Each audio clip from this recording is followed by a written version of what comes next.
Good morning and welcome to day 4, number 103 with the man, Frank SCALISH. The man with the boat, the man with the boat, the man with the trailer, the man catching bass out of his boat. How does that feel to be able to say that, Frank? It feels very brand new. It feels very new and exciting. Fill everybody in on, we saw the Instagram post. Yes. And it appeared to be you in a functioning vessel breaking ice to catch either late winter, well, midwinter where you are, midwinter largemouth. Absolutely. It was, let me tell you guys something. First of all, it's been a long time coming because nobody could figure out the problems with the outboard. And Todd, the Hydromotive, my prop guy, has a buddy of his that really works on the two strokes a lot. Fast Bass Marine by Lake Barkley. And Tim's a good dude. And he said, I think I can fix your problem. So, 8 hours and 15 minutes down the road I go. I drop the boat off. I come back home. I said, call me when it's done. And so he contacted me the other day and said, I got it. Everything's A-okay. It's perfect. Come and get it. Wow. And so I went down there, and I'm not going to bore you with all the logistics of what a lot of the problems were, but can you give us a truncated version? Because I mean, we're vested at this point. We're vested. This is like that bad relationship that your friend keeps telling you the details about. At some point, you just are like, all right, I'm in this. This is a real life soap opera, and I got to see it through now. So you've got a vested audience who wants to know how it. Okay, so there was some issues in the fuel rails that he corrected. There was issues with the compressor pump that he corrected. Some of the issues were actually on the manufacturing side of that compressor, but got it all fixed up, worked out, 3 compressors later. Then a new OEM lower unit put on it because the lower unit that I had purchased prior to that imploded. It was an aftermarket. I should have known better. Imploded. So we got all that worked out, fixed up. All the glitches are gone. It starts. You just touch the key. Look at it wrong. Yeah, and it's it's ready to go. It's running good. It's running right around with empty without my tackle. I'm over 75. With all my tackle, I'm right around 72.9, 73. Which is where I want it to be. Everything's good. So I took off and picked it up over the weekend, and I had some lures I was finishing up. I redid a bunch of road colors for all you guys. I did a dozen road colors. When are those gonna be out on LureNet? Like, are those like colors that you're working on, or just colors for you and Frankie? No, those are colors that are coming out. Ooh. When are those coming out? I can't give you the exact date right now because they're still being driven down to the plant. So they don't even have them yet. They should have them today. Actually, they should get them today. That's kind of exciting. Yeah, it's very exciting. Now, some of the colors I'm fishing with already, obviously, because I always fish with the colors that I paint, just to make sure they're up to snuff. So anyway, I picked the boat up. I got home and I was finishing up everything Monday, and I'm like, you know what? I got to go catch a fish. So Tuesday, I got up Tuesday, and the funny thing is, I got up at 5:00, and then I'm like, what am I doing? It's freezing out. Yeah, no. I mean, we had unseasonably warm weather the last week, but there's still ice on a lot of the lakes. Well, there's not anymore now today, but we had ice out there, and I'm like, man, I'm not going. I'm just going to I shut the alarm. I went back to sleep. I woke up, made breakfast, piddled around the house for a little while, and I go, I better get going. If I'm going to go, I better go. By the time I got to the lake, it was, like 11 o'clock. I was like, holy smokes. And it was Valentine's Day. So I told my wife I'd be home early so we could, do the dinner thing. And so I fished for about 2 hours. And looks like you caught one too. Yeah, I caught about 9 or 10 of them. Wow. Yeah, and it was a little tougher than I thought it was going to be, but it wasn't that tough considering that I narrowed it down in 2 hours. You know what I mean? So yeah, 100%. And it felt good. Everything. Now, I had not seen your boat with the motor. I hadn't seen the, hey, here's my boat pick. Oh, here, I got a boat pick. I wonder if I can do this. I'm sure you can. We'll make you big. But I had not seen it. But it's a very sharp vessel, Uncle Frank. Well, I appreciate with the blue and the dark, and then you've got the blue. Yeah, there you go. And then you've got the blue in the Pro XS. Is that a new addition? The blue in the Pro XS that matches the hull? No, it's not a new addition. I got a better shot of that. No, it looks good. That's a sharp looking boat. Well, I appreciate it. Yeah, it's actually I get a lot of compliments on it. I bought it used, so it's not actually the colors that I would. Let me see if maybe it's not actually the colors that I guess if you were to describe that to an iTunes listener, it's kind of like a Duke Blue Devils blue. Right, and it's actually the blue is actually blue metallic. So it's blue with blue metallic in the stripe, in the pinstripe. And then of course my main legend stripe is white. And then my hull is black. The top of the boat cap. Let me see if I should have one here. I know I did. Yeah, there it is. So the top cap looks like that. There you go. Wow, do you wet sand that and stuff to keep? I mean, because the boat's 10 years old. Yeah, the boat's in 09. So basically. Realistically, what I do, the truth of the matter is I speed wax it every single time I take it out of the water. No, you don't. I do too. You're one of those guys. No, I'm not one of those guys. I became one of those guys with this boat because what I realized is that because the boat is old and it had been wet sanded, rubbed, and buffed. Yep. But I don't know how many times the guy previous to me did that, so I'm petrified to do it again because you don't want to go too deep. Right, you don't want to go too deep. So okay, what do you use speed wax wise? Because I know this is what a lot of guys are wondering. Like, what do you do? Is there a product that I can look up? Yeah, and I can't believe I can't even remember the stupid name of this stuff. Frankie turned me on to it. It's unbelievable. It's well, for the next week or two. It's a blue bottle. Hold on. Is it Lucas Oil Slick Mist? Yes, Lucas Oil Slick Mist. Best stuff in the world. That is by far. I do it on all the black rubber, the black plastic, the entire boat, my trailer, everything. Oh, trailer. We'll get into the trailer next too. Hold on, I'm trying to pull this up here. Slick Mist. Yeah, Frankie turned me on to that, and that was a blessing in disguise. I literally buy that stuff 6 bottles at a time.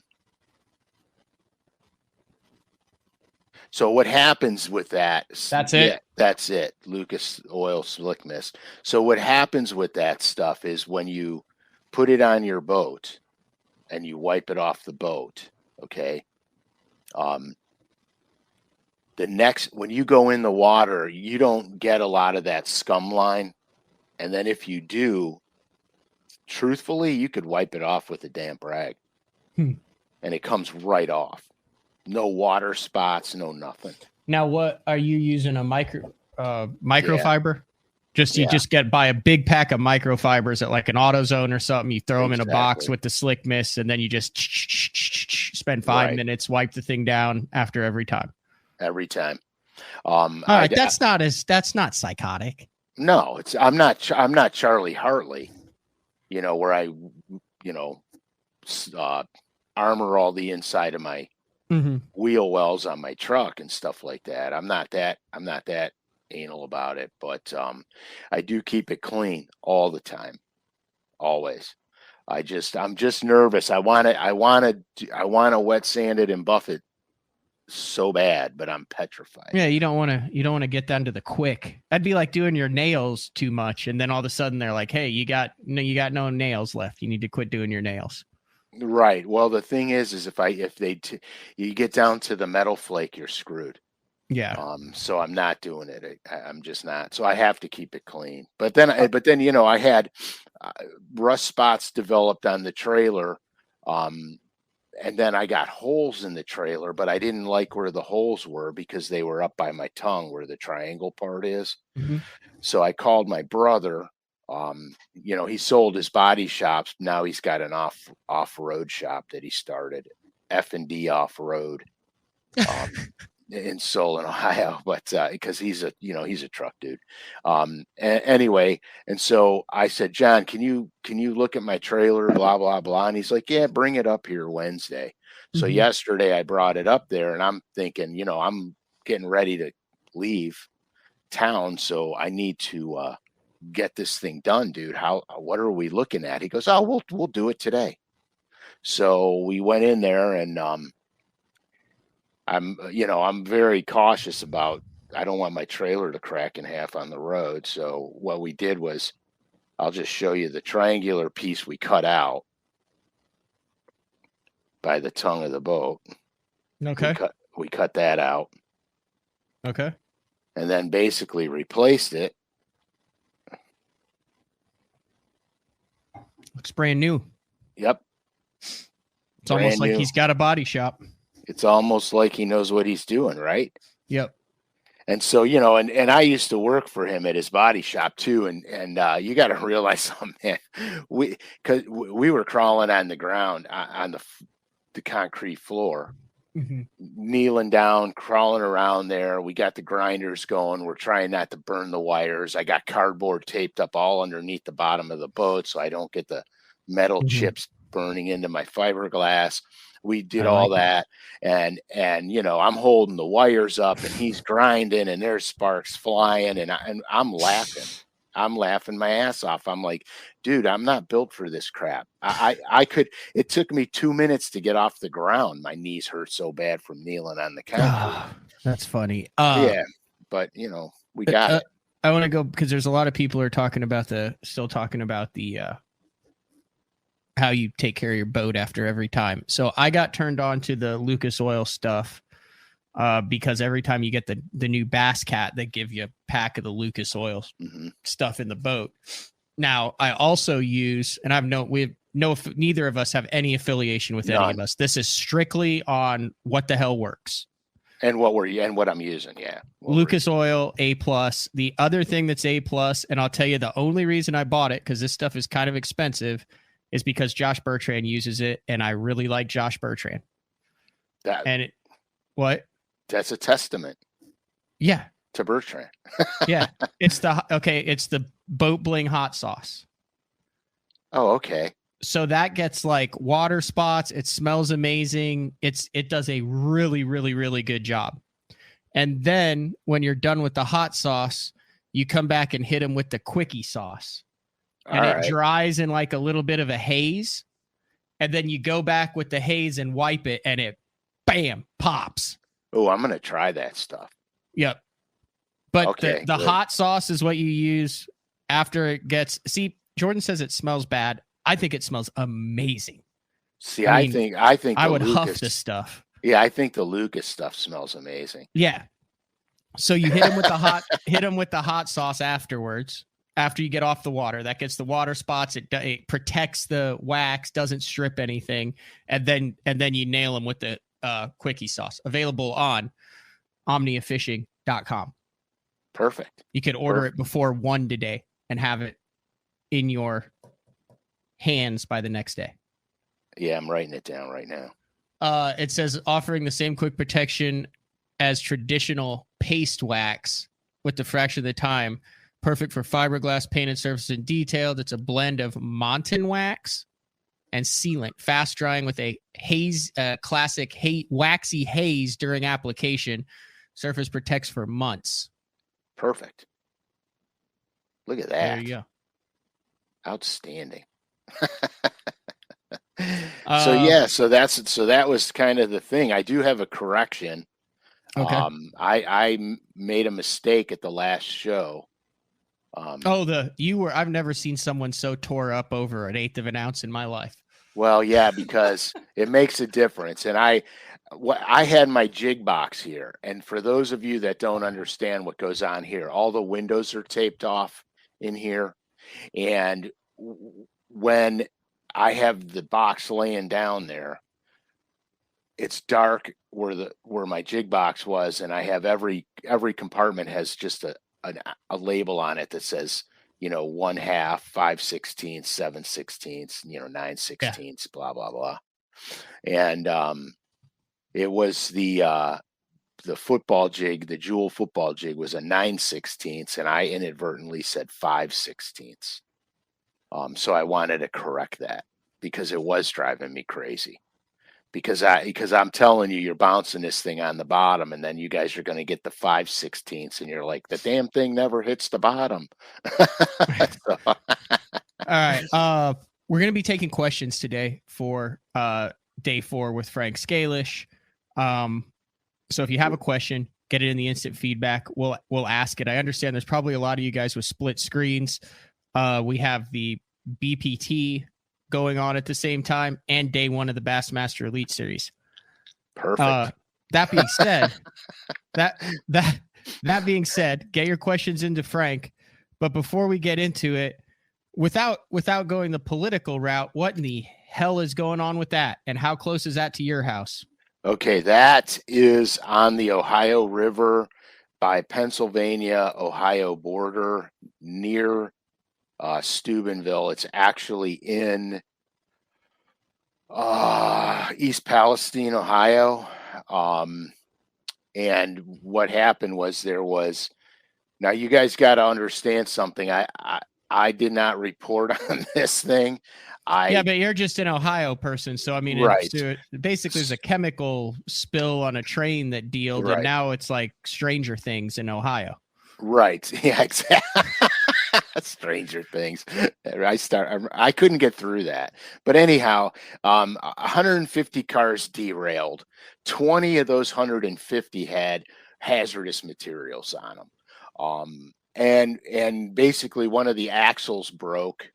And then, of course, all the cars derailed after that. Anyway, there were 20 cars 20 of the train cars had hazardous material on them, which started to burn. And so they were petrified that it was going to, have this mass explosion. So what they did was to prevent this uncontrolled explosion, and then God knows what happens to everything. I guess they dug a trench around the place, and then they opened up some of the cars and let the chemicals drain in the trench, and then they lit the trench on fire to give that's what you're seeing there, right? To give it a controlled burn, so it wouldn't, cause untold amounts of damage with an explosion. So I guess the EPA,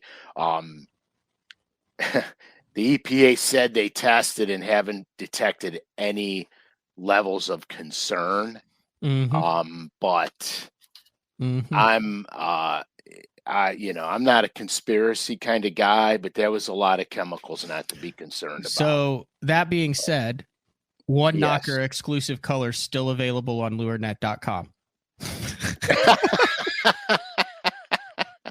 Yeah, and speaking about that, remember that BTL, capital BTL. Oh, yes. What are you laughing at? Because did you not like that transition? We go from massive Listen, you reported on the news, and you were a couple sentences away from. There was nothing else you could say about it, so I got you out of the situation. Well, actually, you dealt with it. What else did you want to say about it? Actually, I have some of the surrounding streams and the fish kills. Oh no! Yeah. So anyway, we'll get into that. So BTL capital capital BTL 100 till June 30th, 15% off. Okay. On lurenet.com. Hold on. Let me edit this. Use code capital BTL100 at lurenet.com to get 15% off till June 30th. That was part of our day 100 promotion for you guys being loyal listeners and watchers of the show. Hold on. Save show. Is that correct? Yep. That's perfect. You sounded like that dude who used to do all the commercials before. Do you remember that guy who was the fastest talker in the world and he would do all of the disclaimer stuff at the end? I do remember. Can you do that again? Do that one No. more time. That was impressive. Dude, that was the fastest I've ever heard anyone actually talk, Frank. I'm not kidding. Did anyone else catch that or was that just me? Use BTL code 100 at lurenet.com to get 15% off. Dude, you could be a sketch artist and a disclaimer reader. Okay, perfect. If this painting and design thing doesn't work out for you. Well, so far it's working out. So we're gonna stay in this. We're gonna stay down this road. All right. So anyhow, so of course, the EPA comes out and says, "Hey, nothing to see here," which I don't buy for a minute. There's a stream bed that ran through this area, and unfortunately, it drains right into the Ohio River. That stream, they had 3,500 fish killed in that stream after the plume went up. That's not good. The only there's no good things about this, but a bright side of this is the farther this stuff leaches down the stream, the more diluted it becomes and the less of an impact it has. So chances are by the time it actually gets to the Ohio, it'll be diluted enough not to be so detrimental.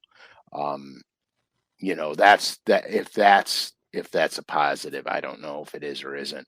And again, this is what I garnished off of news reports. It's not my personal opinion.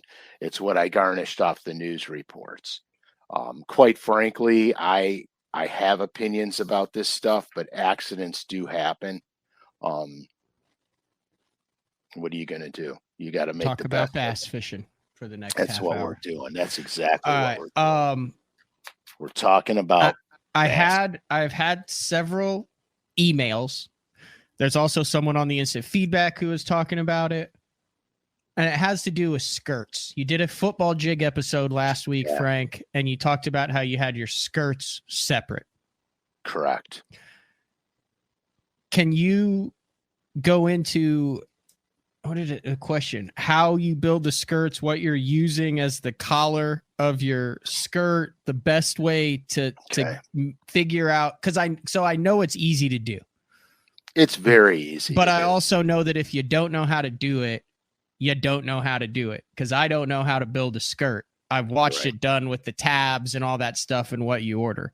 Right. But can we spend either an entire show where can you do something right there where you actually build skirts during the show? Oh yeah, I could put my fly tying vise right here. All right. I can do everything right in front of you. Okay. Is that can we do that for a show then? Yeah, we can. We're going to do skirt building. Skirt building 101. Yep. So here, that's a great thing. So let me write that down so I don't forget. And then, okay, so what I use is I always use the mouse ear collars. It's a little ring with two little mouse ears on it that can incorporate a rattle if you choose to have a rattle. Always use those because they're not that much more expensive. We're talking, not tenths of a cent more money than a regular circled collar.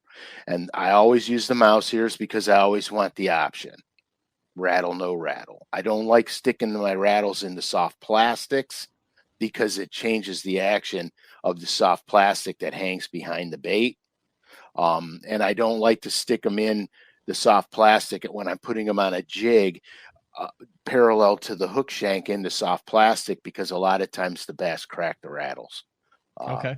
So I like to plastic rattles that go into the mouse ear collars. Now, when I'm making my jig skirts, you have to be very cognizant of how much material you are using, because too much material will do several things to your jig. A, it will slow the fall rate down a lot, and B, it will also hamper the action of the skirt material. Mm-hmm.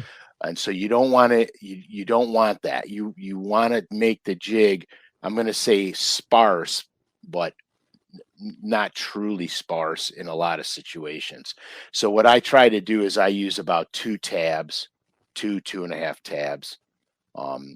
And that's how I do it. Now I do a lot of layering effects, and I mix the rubber up together, so I can get very modeled looking skirts. Mm-hmm. And I can show you that when we do the show. I'll show you tricks with painter's tape, how to make life real easy for you. And then Great question. Yeah, that's a great question. Great suggestion by the listener. Yeah, I love it, actually. Show and tell. Well, what it's going to do is it's going to give you guys a little more versatility in skirt choices. But understand this: there is gobs and gobs of beautiful skirts on the market today, just because of the advancements they made in that skirt material technology. I'll get you brand names of skirt material too.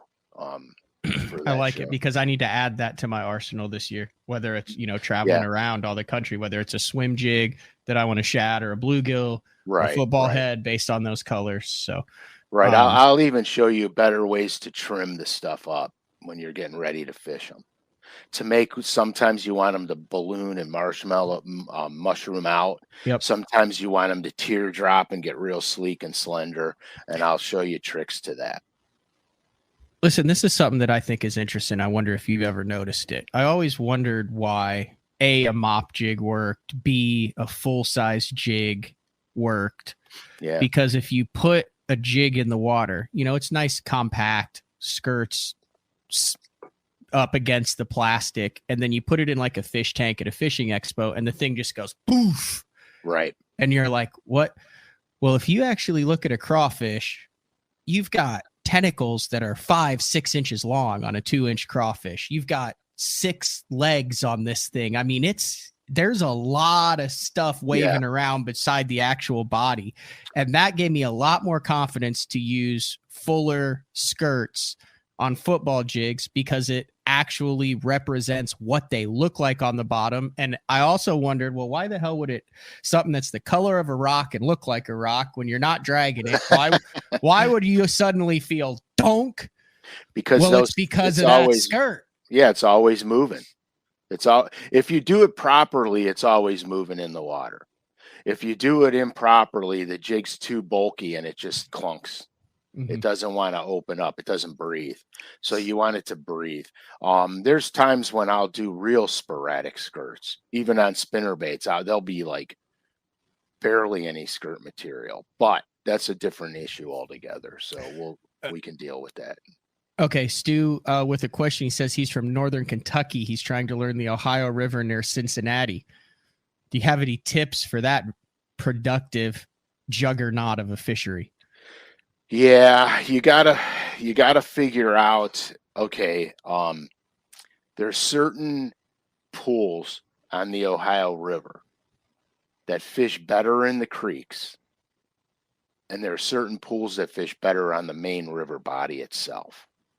There's also times a year when the main river body fishes way better than the creeks.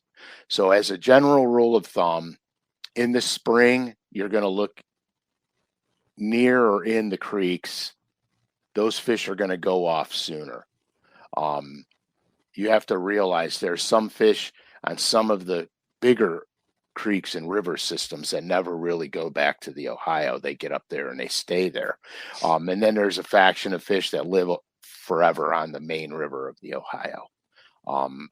Personally speaking, I like the main river stuff. It fishes better for me, although I've won a ton of money up the creeks. Some of the creeks are silting in really badly now, and so the spawning habitat for the largemouth isn't as prevalent up there as they used to be. So you're going to see more main river spawning behavior. The main river is really susceptible to dirty water conditions. So you have to watch the rainfall and everything else that's going on, because when the Ohio gets high and muddy, it's tough, and it'll be easier to catch fish going up the creeks, but some of the pools don't offer enough of them to matter. So you're always going to be stuck on the main river system on some of these pools. And understand you're not fishing for 25 pounds a day there. It's just not that prevalent anymore. You're fishing for, a handful of bites, hopefully 5. Okay. We struck a nerve with the skirt thing. Jay's Outdoors Adventures. Heck yeah. I wire tie my skirts and it's a pain. I would rather use Uncle Frank's easier method. I have hundreds of jigs because I wire tie. And then JT saying, I noticed that the mouse ear collars help I've noticed this too on the Eakins jig, help stabilize the jig on the bottom, especially on smaller ball head finesse jigs. Have you noticed that almost like a tripod effect? Yeah, absolutely. And the crazy enough thing is I used to hand tie my jig skirts too. We went into that on one of the previous episodes. I got sick and tired of having to carry so many skirted jigs in my boxes, because then I would be, well, I lost 2 of this color, so now I got to tie them up. So I would have 6 or 8 of every color, and my jig box weighed 400 pounds, and I had 2 of them. And I'm like, no, there's a better way to do this, because this is how I store my spinner baits too, guys. None of my spinner baits have skirts on them. That's unusual, Frank. Well, it is, but none of them have skirts on them. I've got probably 4 or 5 spinnerbait skirts that I really like. They're separated in the thing, and when I fish Bassmasters, hell, most of my spinnerbaits never even had blades on them. I didn't put blades on them until I got there and saw the water conditions, and then I made them up as I was fishing. That was a little anal. Now I narrowed it down to a handful of blade combinations, and I just don't store them with skirts. Here's the other reason, okay? They dry faster. They don't rust as much because your skirt material's not holding water. Your trailers all come off. After you're done fishing, that trailer comes off. If you pack them away with the trailer on them, all you're going to do is rust everything out because of the salt impregnation. So run through it. You're throwing a jig. It still has a good hook on it. You built it a couple hours ago. You're done fishing for the day. Right. So I pull the trailer off. I shake the jig out. And then when it's dry, I put it back. Do you take the skirt off? No, I won't, because I've already trimmed it for that jig. I've already trimmed it up and made it nice and pretty for that jig. So that'll be my jig of choice. Now, if I'm going to practice, I'll practice with that one. But I do one of 2 things. I'll take a jig that can't be sharpened anymore because the hook's no good, and I'll cut the hook off. Basically, I keep the shank straight with just, here, we'll just do this. Here's how I do my practice jig. Just so we're, or AKA Frankie's jig. Yeah, or AKA my son's jig. So this is how I cut the hook. Yep. So when I put my soft plastic on it, now obviously there's no skirt on this. So when I put my soft plastic on this thing, it's got something to hold. All right, it's got something to hold. And I'll just put a drop of super glue on it and shove it up against the collar. And that'll become my practice jig. And then I'll fish that in practice till I wear the skirt out of it. And then I don't have to use a good jig for practice. I don't have to waste one. And that's what I do. So if you open my jig box, you'll probably see 4 or 5 jigs with skirts on them. And then all the rest will be no skirts on them at all. And then I use those until they're no good anymore. and then they become practice jigs.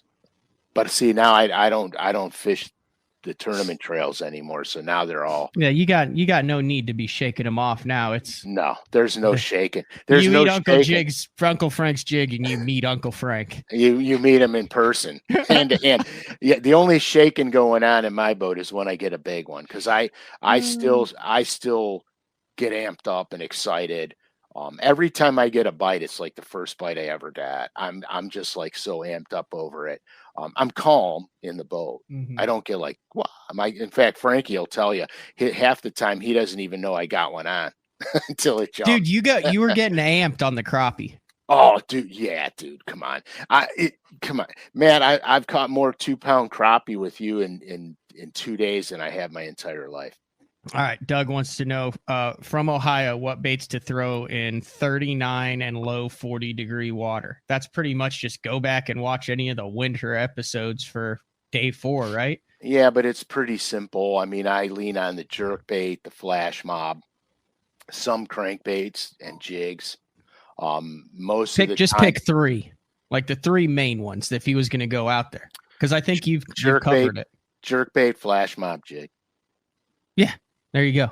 It's not like here the other day I went out, I just had 2 jerk bait rods out. Winter is a good time because like I've had 4 rods rigged in the garage and I fished 4 jackpots, and all I've done is grab those rods and hop in my buddy's boat. Yeah. I mean, it's super easy because you're carrying enough tackle where you could probably hold with 2 hands, 1 hand. And your rod choices are real simple. You know, and I just don't make winter fishing complicated. The biggest thing about winter is finding them, because they don't, as you know from past winter shows, as the water cools, the bass start to shrink their water columns that they're using. So then you've got bass that are concentrated in a very like 9% of the water column in the winter. Mm-hmm. They're like concentrated, and if you don't find them, you will not catch a single fish. It doesn't matter what color jig you got. Doesn't matter. You won't catch them. But if you find them, you could catch a fish. Even if you're doing the wrong thing or throwing the wrong thing, you'll get a bite. But you just got to remember, in winter, if you get a bite, there's more fish there. So you better start figuring out why you only got 1 bite. You know what I mean? All right. I'm going to save these jig questions and skirt questions because that is 100% going to be probably a top 5 show. We're doing when you that. Start building the jigs. So we'll go to Clay, who will make a little pivot here. And he said, what adjustments do you make when the fish are eating your spinner bait blades? I've had a lot of instances where I get my blades stolen in the spring. Yeah, I've had that happen a ton also. So what I do first when that happens is I look at what kind of trailer I'm using. A lot of times when they're stealing blades off of me, I'll go to a trailer with more movement, like a long, thin swim bait, or something with a hook tail that moves a lot, like a big 5-inch grub or something that moves a lot. I want the trailer to become the star of the show. Yeah, I want the trailer to become the focal point. When the blades attract the fish in, I want the trailer to become the focal point. That's really what I do. Or sometimes you could change the skirt color and get a better bite with the skirt color. But if they're hitting the blades, that means they're following the bait. That means the bait's bringing the fish to the bait, but your trailer's not doing its job. If they're taking the blade versus the trailer, the trailer's wrong. You got to switch trailers. That's good stuff. Stuart is saying, Frank, I'm taking a trip to Lewis Smith the second week in June. Any suggestions now so I can start my research? So I guess don't even narrow it down to Lewis Smith. Just do it in general. You're a couple months out from a trip. What are some things that you can do now so you're ready and better prepared when you do hit the water for that trip? Okay, so the first things first. You're going in June, so you look at the longitude, latitude where Smith is. Now, is the Lewis Smith the one in Alabama or the one in Alabama Virginia? was spotted bass. Okay, so now you're going to know that in June when you go down there, the fish are done spawning, so you're already starting to gear up on what you need to look for on the lake map. Okay, you could go in and start researching all the local tournaments that happened in June for the last couple seasons, couple years. See what kind of weights they're catching. And then you'll get an idea. If you look at if you look at the first place weights all the time, that's a skewed number. That's not what you can normally expect on an average. So go down to like 6th place, 7th place, 8th place in those tournaments. That's your average. That's what you could expect. So if you're doing better than that, you know you're going to be on the upper side. If you're doing worse than that, you know you got work to do. And then just go with your seasonal pattern routine for June, and understand that when you get there, you may have to tweak it some. It might be a little ahead, it might be a little behind based on weather conditions for that season. So you just have to do that. But that's how I start all my research out, especially when I was tournament fishing. I wanted to know what I needed to make a top 10, and I needed to know what the average fish was, and then so I could gauge how good or not good I'm doing in practice.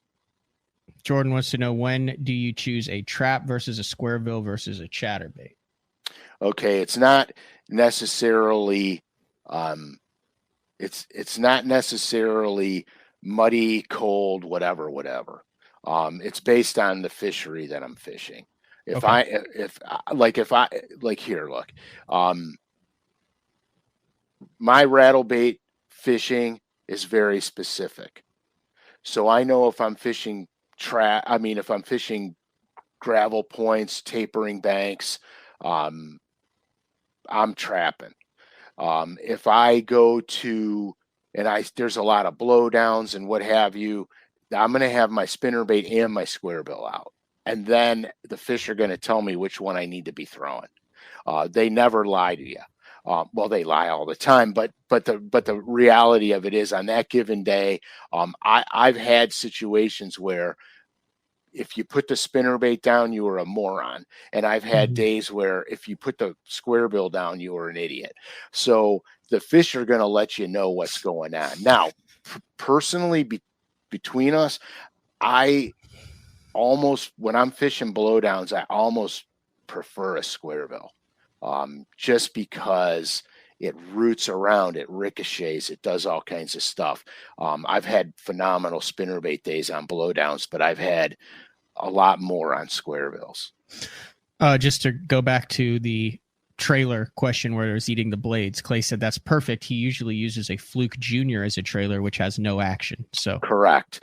You needed to get something moving where the bass gets close to that spinnerbait, and he's like, it's alive, and that's what the part is I got to eat. Have you ever had this issue? How do you stop your spinnerbait from tangling in your line every cast? Yeah, that's because when you're throwing the spinnerbait, it's rolling in the air. So you're getting basically you're rainbowing it.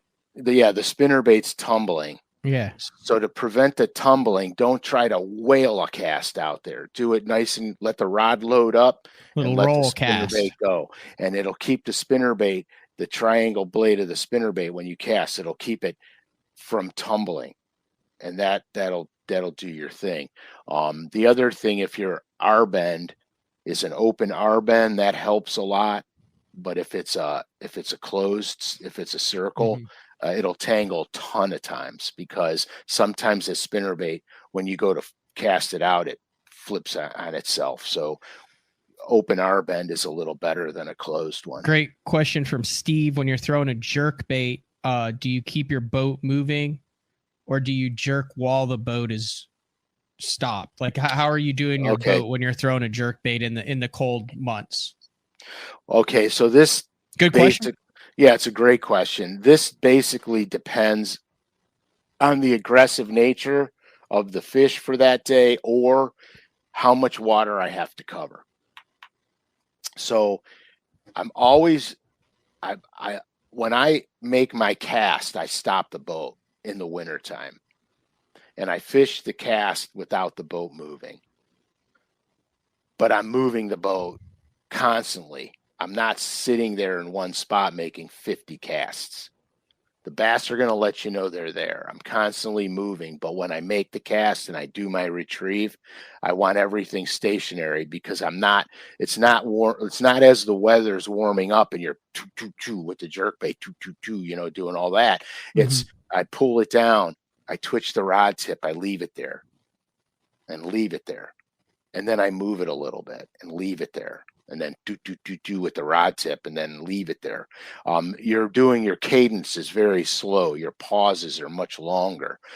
As the water warms, you start to speed all that up. By the time you reach pre-spawn and post-spawn, I'm hammering the jerkbait, bang, bang, bang, just keeping it going, keeping it moving. Even in the summertime on some of your smallmouth lakes, you could fish jerkbaits year round. I'm bang, bang, bang. I'm moving that thing. It's never stopping. So you just got to be, pay attention to what the fish want. But in the wintertime, it's slow and methodical. But if you stop and you waste too much time in one spot, you can't cover enough water to find them. Once you find fish and you start getting bit, you can slow down and mill around in an area. Sean wants to know, when he catches a fish, a spinnerbait gets all out of tune and whacked up, what is the best way to tune your spinnerbait straight again? Okay, so it's just like a crankbait almost. However the spinnerbait's rolling, you just bend the wire the opposite way so it compensates and corrects itself. I mean, when a spinnerbait is tuned properly, it should be like a crankbait to where no matter how fast you reel it, it stays vertical in the water and doesn't roll or go over on its side, correct? Well, yes and no. I mean, I have some that I have oversized blades on that I designed for super slow rolling. If I burn those in, they're going to roll because the blades are moving too much water for the weight of the spinnerbait head. But your spinnerbait on the retrieve that you're using should track straight. It shouldn't be to the side. It should track straight. This helps it when you hit something to bounce over it and more snag resistant. If you're reeling it in and your spinnerbait's all wonky, and this is what drove me nuts about Jeffries. Great fisherman, enjoyed fishing, good angler, smart angler. Not saying he never was, but he left 3 inches on his tag end, and he never, whenever he was throwing a spinnerbait, it'd be like 5 inches. It'd just be a straight freaking line. I mean, there's never any form to the spinnerbait. It drove me absolutely nuts. I mean, the thing's like coming in on its side like a damn stealth fighter. Yeah, exactly. You know what I mean? And I'm like, dude, like cut the tag end and get that thing to where it's running true. Right. That's how it's designed to run. Right. So the other thing is too, if you're, it depends on blade size, head weight, and bulk of your skirt and trailer.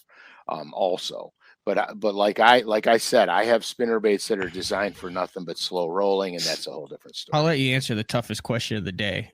Scott wants to know, he does the index for the show. He's like, what are we talking about today? So I'll let you answer that question. We're talking about toxic chemical spills, jig skirts. Yeah, it's a hodgepodge show today. I would say odds and ends. Odds and ends. Yeah. It's a catch-up show, odds and ends, questions from previous shows, a little bit of brainstorming on shows that are going on, some current events. There is no, it's not like last week's where we really dove into something. Correct. Trey was wanting to know, that's the same thing you do with the buzzbait too. Yes, exactly. I'm just waiting. How do you store, how do you store your buzzbaits? That's a good question. Okay, I'm on my buzzbaits. I have my regular Plano box, and I have one section that's longer, and I put the buzzbaits in there so they're stacked almost like chairs. Mm-hmm. You know how you can get the blades to lay on top of each other, and I just stack them that way in there. Okay. No skirts on those either. No skirts on those either. No. Okay. I can't help it. You can't. It's just easier for me to go, and I'm just going to use this as an example. Oh, blue glimmer in this watercolor. Oh, chartreuse and white in this watercolor. Oh, black for this. You know what I mean? It's just easier to do that. Jimmy Juice Newton, he said, "Hey, I just got on. I want to make sure Frank is safe from the Palestine ordeal. We've only seen a slight twitch in his left eye a couple times." Exactly. It'd be like, and then he also said under his breath that color doesn't matter. So clearly, his brain is. God. Uncle Frank, this is a good question. Do you speed crank in the winter ever? And if so, what is your favorite crankbait to do that with? I'm assuming he's talking about, do you ever fish to generate a reaction bite in the winter? Yeah, I do. But most of the time up here, I don't know how far south you are, but up here, we're talking 38, 39 degree water temperature. Now I've caught them on crankbaits, not burning them in, but snatching them through grass or crawling them over rock. And it's the deflection that gets the bite. So if I crawl it over a rock and it comes over the rock, I immediately pause it for a second. And that's normally when the bite happens. When I'm fishing it and snatching it through the grass, the minute I rip it through the grass, I stop it for a second. And that's where the bite occurs. Most of the time. I have caught them just flat out, just cranking in the winter, but he said he's on Kentucky Lake. Yeah. So you're similar, but not similar. You can catch them cranking in the winter on Kentucky Lake. If you find them on some of those ledges, you can crank them there in the winter. There may be better ways to catch them though. So if he's on Kentucky Lake, he's close to Fast Bass Marine then. Which is who actually ended up getting you back on the water. Yeah, they actually fixed my boat.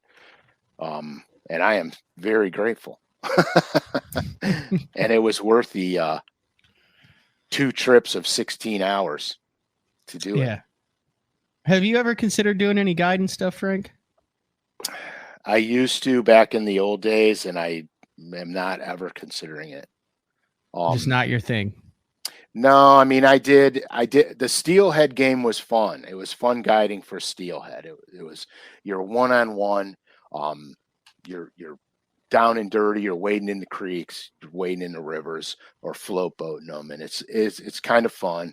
The bass guiding game got to be a little tricky for me back when I was doing it because I started taking only businessmen that didn't fish or didn't have boats. So they couldn't come back. Yeah, because a lot of times our lakes are so small up here, it's not worth it. You give up one spot here and you lose it forever. You can't do it. So I quit doing it. All right, Scott wants to know, do you have a spinnerbait that you like to use for slow rolling on the bottom where the blades still turn? Is there a specific slow rolling spinnerbait that you use? Well, yeah, I mean, there is, but there's different conditions. When I'm fishing, I'll just say from 1 to 4 feet, I have a 1/4 ounce that I use. When I'm fishing deeper than that, I'll go 1/2 and 3/4. So you're using just the weight of the spinnerbait to dictate how close to the bottom you're fishing it. Correct. Based on how deep it is. So you could slow roll a 3/8 or a 1/4 ounce spinnerbait in 4 foot of water. Absolutely, 100%. And you're just going to match it to the depth. Okay. Because here you can't. If you were going to slow roll a 1/4 ounce spinnerbait in 15 feet of water, you can't keep it on the bottom. You're near the bottom. Yeah, you would have to use smaller willow leaf blades to keep it down. Right, but then you're defeating the purpose. Yep. You want a lot of vibration, a lot of, Take a couple more questions before we wrap this thing up here. This is a really good question from Ronnie. When you're dragging a tube, is it better to use a 60 degree, 90 degree on your jig head and then a vertical or a horizontal line tie? Okay, so the 60 degree is okay if you're wind drifting, where you got your drift socks out, your boat's slowly moving, and your bait's just ticking along the bottom. I find that with the 60 degree and the horizontal line tie, I'm losing my bottom feel with it because it wants to swim more. So that in that point, I'll go, to the vertical and a 90. If I'm casting it, I'll go vertical 90. If I'm dragging it with the wind, then I'll go 60. But for the most part, I try to get, I go with the tubes. I go as heavy as I can possibly go and just be bumping the bottom without driving it in the rocks. I just want it touching stuff on the bottom. And so it's mostly the weight. But I found the 60-degree horizontal, I don't have the same feel with it. Hey, here's a question that you can answer with one word. Does red or hot craw color work in Ohio? Absolutely, yes. That was two, but... Okay, yes.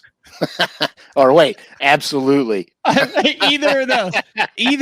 Either or, just not a combination. That's two just words. One. The red is the most mind-blowing thing to me ever, because realistically, the Louisiana swamp crayfish is red and black.